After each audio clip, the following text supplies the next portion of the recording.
नमस्कार साथियों, welcome to our channel Dhirendra sir official. Hindi crash course में हम लोग एमसीक्यू सॉल्व कर रहे थे, तो उसी सीरीज़ में हम आगे बढ़ रहे हैं। तो चलिए शुरुआत करते हैं। पहलवान के गांव में बीमारी फैली थी। पहलवान के गांव में कौन सी बीमारी फैली हुई थी या महामारी फैली हुई थी, ये बात हमें बताना था। तो पहलवान के गाँव में मलेरिया और हैज़ा नामक महामारी फैली हुई थी। देखिए, मलेरिया और हैज़ा, ध्यान रखिएगा, दो महामारी फैली हुई थी, मलेरिया और हैज़ा। ठीक है, ये बात आप ध्यान रखना। पहलवान के गांव, पहलवान का नाम क्या था? लुट्टन सिंह। पहलवान का नाम क्या था? लुट्टन सिंह, ध्यान रखना। ठीक है, पहलवान क्या करता था? पहलवानी करता था, ध्यान रखेंगे। ठीक है, चलिए आगे बढ़ते हैं। पहलवान की ढोलक कहानी की शुरुआत किस ऋतु का उल्लेख मिलता है? हाँ, पहलवान की ढोलक जो चैप्टर स्टार्ट होता है उसमें किस ऋतु की बात की गई है? शीत ऋतु की। किस ऋतु की बात की गई है? शीत ऋतु की बात की गई कि इसमें जो माहौल है वो शीत ऋतु का है, अर्थात ठंड का है। ठीक है, हाँ आगे। गांव की भाषा, संस्कृति और वहाँ के लोक जीवन को उजागर करने वाले साहित्यकार कौन हैं? तो उनका नाम है फणीश्वर नाथ रेणु। क्या नाम है? फणीश्वर नाथ रेणु। ध्यान रखिएगा, ये जो फणीश्वर नाथ रेणु हैं, ध्यान रखिएगा, ये ग्रामीण अंचल के कवि हैं, इसीलिए हम इन्हें आंचलिक कथाकार भी कहते हैं। क्या कहते हैं? आंचलिक कथाकार भी कहते हैं, ध्यान रखिएगा। क्या कहते हैं हम इन्हें? आंचलिक कथाकार। ठीक है, फणीश्वर नाथ रेणु को क्या कहते हैं? आंचलिक कथाकार। और इनके द्वारा लिखा गया मैला आंचल, इनके द्वारा लिखा गया मैला आंचल, इनके द्वारा लिखा गया मैला आंचल हिंदी का प्रथम आंचलिक उपन्यास माना जाता है। ध्यान रखिएगा, हिंदी का प्रथम आंचलिक उपन्यास माना जाता है। हिंदी का पहला आंचलिक उपन्यास कौन सा है? मैला आंचल। आंचलिक उपन्यास है ना, पहला उपन्यास नहीं कहा। पहला उपन्यास पूछेगा तो परीक्षा गुरु है, लेकिन पहला आंचलिक उपन्यास पूछे तो क्या है? मैला आंचल है। और किसने लिखा? फणीश्वर नाथ रेणु। ये बिहार से थे। फणीश्वर नाथ रेणु कहाँ से थे? बिहार से थे, ध्यान रखिएगा। ठीक है, आगे। सीरीज के फूल पाठ के लेखक कौन है? सीरीज के फूल पाठ के लेखक हैं हजारी प्रसाद द्विवेदी। कौन है? हजारी प्रसाद द्विवेदी, है ना। हजारी प्रसाद द्विवेदी शुक्लोत्तर युग के कवि हैं। किस युग के कवि हैं? शुक्लोत्तर युग के कवि हैं, ध्यान रखना, हजारी प्रसाद द्विवेदी। ठीक है, शुक्लोत्तर युगीन कवि हैं हजारी प्रसाद द्विवेदी, और इनकी रचना का नाम है सीरीज के फूल। क्या नाम है? सीरीज के फूल। ठीक है, ध्यान रखेंगे। बाणभट्ट की आत्मकथा नामक उपन्यास के लेखक कौन हैं? देखिए, बाणभट्ट की आत्मकथा नामक उपन्यास के लेखक कौन है? हजारी प्रसाद द्विवेदी। कौन है बेटा? हजारी प्रसाद द्विवेदी। इनकी एक रचना और है अशोक के फूल। इनकी एक रचना और है अशोक के फूल, याद रखेंगे, अशोक के फूल। कुट्टज, एक रचना और है कुट्टज। ठीक है, हजारी प्रसाद द्विवेदी की रचना अशोक के फूल और कुट्टज। ठीक है, और बाणभट्ट की आत्मकथा, ये भी ध्यान रखेंगे। ठीक, नेक्स्ट, इच्छू का अर्थ है, इच्छू का मतलब क्या होता है? गन्ना। क्या होता है? गन्ना, है ना, ध्यान रखना। गन्ने का तने को कहते हैं इच्छू, है ना। अशोक के फूल के रचयिता कौन है? देखिए आ गया, अशोक के फूल के रचयिता कौन है? हजारी प्रसाद द्विवेदी। कौन है? हजारी प्रसाद द्विवेदी। नीचे से ऊपर तक फूलों तक लदा था, कौन? शिरीष का पेड़। कौन? शिरीष का पेड़। यहाँ पे शिरीष के पेड़ की बात हुई है। किसकी बात हुई है? शिरीष के पेड़ की बात हुई है। शिरीष का पेड़ जो होता है ना, बड़ा विशिष्ट पेड़ है। लेखक ने इस पेड़ के बारे में क्यों बताया है? क्योंकि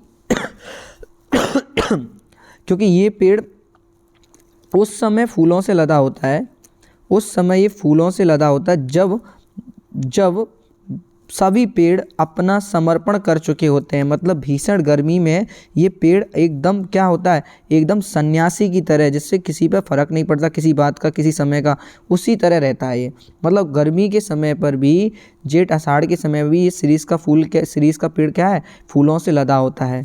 इसीलिए कहते हैं नीचे से ऊपर तक फूलों से कौन लदा था? शिरीष का पेड़। और शिरीष के पेड़ को क्या कहा गया? कालजयी अवधूत। शिरीष के पेड़ को क्या कहा गया भैया? कालजयी अवधूत कहा गया है। क्या कहा गया है? कालजयी अवधूत। अवधूत मान होता है सन्यासी। क्या होता है? सन्यासी, कि जैसे किसी बात का फर्क ही ना पड़े। शिरीष के वृक्ष होते हैं सीरीज के वृक्ष बड़े और छायादार होते हैं। सीरीज के वृक्ष कैसे होते हैं? बड़े और छायादार होते हैं। ठीक है, ध्यान रखिएगा। तो कैसे होते हैं सीरीज के वृक्ष? छायादार। सीरीज के फूल को संस्कृत साहित्य में कैसा माना गया है? सीरीज के फूल को संस्कृत साहित्य में अत्यंत कोमल माना गया है। क्या माना गया है? अत्यंत कोमल। क्यों माना गया? शायद इस सीरीज के फूल के बारे में महाकवि कालिदास ने भी इसकी चर्चा की है। किसने भी की है? कालिदास ने भी इसकी चर्चा की है। इसीलिए कहते हैं कि सीरीज के फूल को भी संस्कृत साहित्य में बड़ा ही कोमल माना गया है, क्योंकि इसकी चर्चा महाकवि कालिदास ने भी की है। ध्यान रखिएगा। ठीक है, एक राइम और बताता हूँ कि कालिदास के हृदय से कौन निकली थी। यह क्वेश्चन भी आ सकता है कि कालिदास के हृदय से किसका विकास हुआ था। तो कालिदास के हृदय से कौन निकली थी? शकुंतला। कौन निकली थी? शकुंतला। ध्यान रखिएगा, शकुंतला कालिदास के हृदय से। और शकुंतला का चित्र किसने बनाया था? शकुंतला का चित्र किसने बनाया था? ये भी क्वेश्चन बन सकता है। तो राजा दुष्यंत ने। राजा दुष्यंत ने। राजा दुष्यंत ने। किसने? राजा दुष्यंत ने। ध्यान रखिएगा, शकुंतला का चित्र किसने बनाया था? राजा दुष्यंत ने। ठीक है, तो सीरीज का फूल कैसा होगा? कोमल। बाबा साहेब भीमराव अंबेडकर के अनुसार भारतीय समाज में बेरोजगारी और भुखमरी का प्रत्यक्ष कारण क्या है? जातिवाद। क्या बेटा? जातिवाद। ये जो हमारे देश का जातिवाद है वो हमारे देश की बेरोजगारी और भुखमरी का क्या बनता है? कारण बनता है। ये बाबा साहेब ने कहा था। ठीक है, भीमराव अंबेडकर। ठीक है, बाबा साहेब भीमराव अंबेडकर का जन्म हुआ था।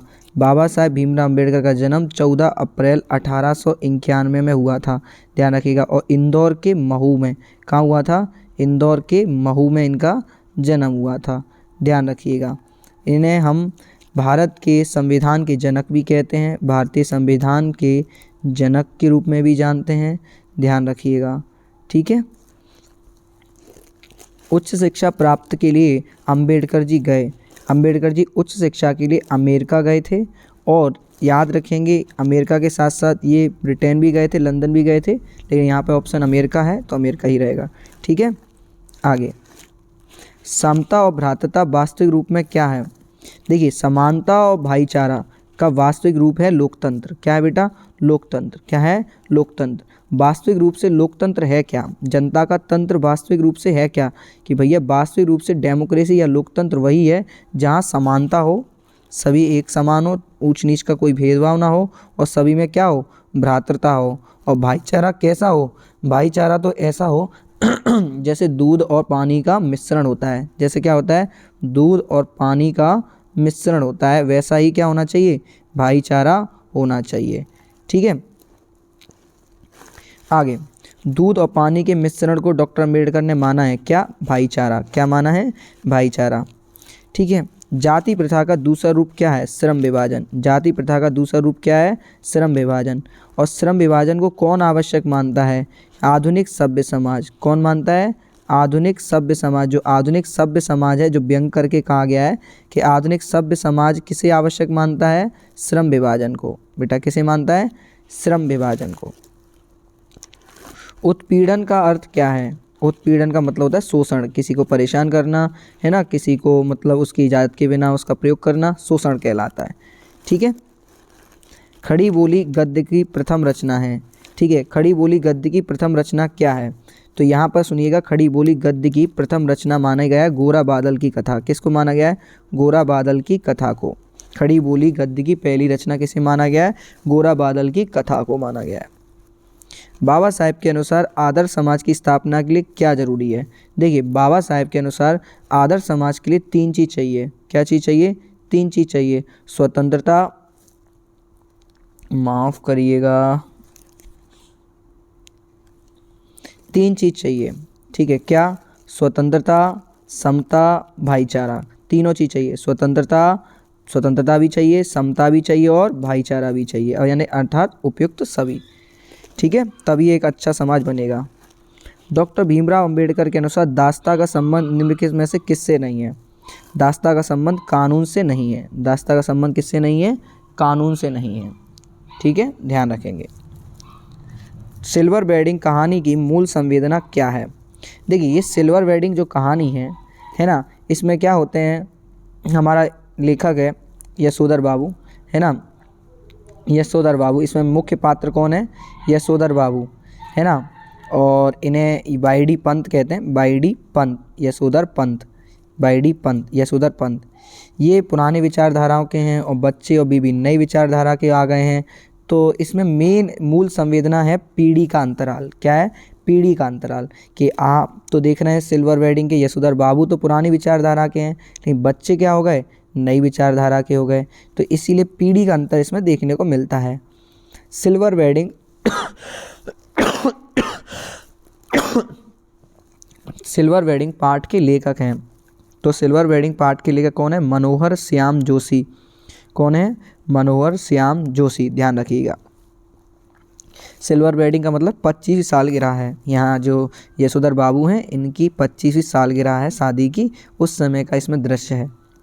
यशोधर बाबू अपने परिवार से क्या अपेक्षा आशा करते हैं या पत्नी बच्चों से क्या चाहते हैं, कि वो ये चाहते हैं कि बच्चे उनकी आज्ञा का पालन करें, परंपराओं का पालन करें पुरानी, उनका सम्मान करें, है ना, उनकी बातों को फॉलो करें। तो अर्थात सभी वो चाहते हैं कि बच्चे उनकी सुने। लेकिन आज की पीढ़ी क्या हो गई है, नए मॉडर्न बच्चे हो गए, वो किसकी सुनने वाले, तो वो उनकी सुनते नहीं हैं, उनके काम को तवज्जो नहीं देते, उनकी बात को तवज्जो नहीं देते, बिल्कुल उनका जीवन निराशा युक्त है।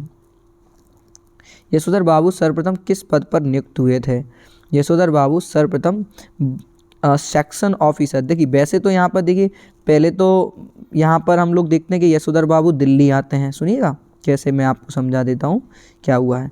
यशोधर बाबू उत्तराखंड से आए थे दिल्ली। कहाँ आए थे, दिल्ली। उत्तराखंड से कहाँ आए थे, दिल्ली। उत्तराखंड में वो रैमजे स्कूल अल्मोड़ा में पढ़े थे। कहाँ पढ़े थे, रैमजे स्कूल अल्मोड़ा में तो उनकी पढ़ाई हुई।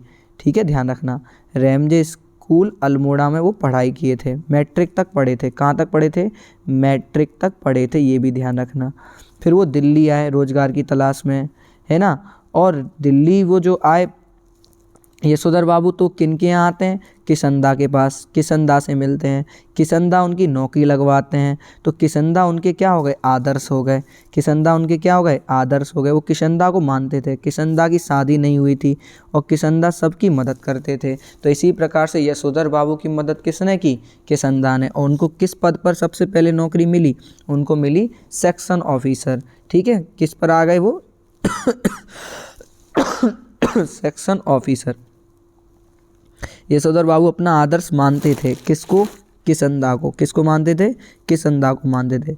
यशोधर बाबू मूलतः रहने वाले थे, है ना, कुमाऊं। कुमाऊं गढ़वाल कहाँ है, उत्तराखंड में। कुमाऊं या गढ़वाल ये दोनों जगह कहाँ हैं, उत्तराखंड में है। तो ये उत्तराखंड के रहने वाले थे। ठीक है, यशोधर बाबू का नाम है, तो यशोधर बाबू का नाम क्या है, वाईडी पंत, वाईडी पंत, यशोधर पंत। क्या नाम है, यशोधर पंत। और इनकी शादी की कौन सी सालगिरह है, 25वीं, इसे ही सिल्वर वेडिंग कहा गया है। ठीक है, ध्यान रख लेंगे।